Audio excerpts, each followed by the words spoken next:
রাধে রাধে বন্ধুরা, আজকে একাদশীর দিন সব রকম খাবার খাওয়াও যায় না। আর আমার কিন্তু এই সাবু ভাজাটা খেতে দুর্দান্ত লাগে। তো আমি যখন বলি সবাই হাসে যে সাবু ভাজা কীরকম করে করিস রে। তো আমি বললাম দাঁড়া, একদিন তোদের সবাইকে করে খাওয়াবো। তো সবার জন্য বানাতে লাগলাম।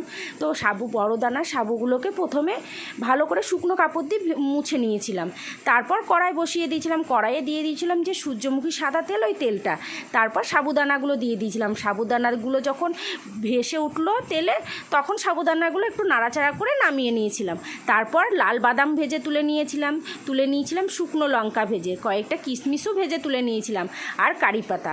এগুলোকে ভেজে সব তুলে নেওয়ার পর স্বাদ মতন একটু লবণ, স্বাদ মতন চিনি আর একটু লেবুর রস দিয়ে দিয়েছিলাম, আর ওই লঙ্কা ভাজাগুলো দিয়ে দিয়েছিলাম, দিয়ে ভালো করে হাত দিয়ে দলিয়ে নিয়েছিলাম।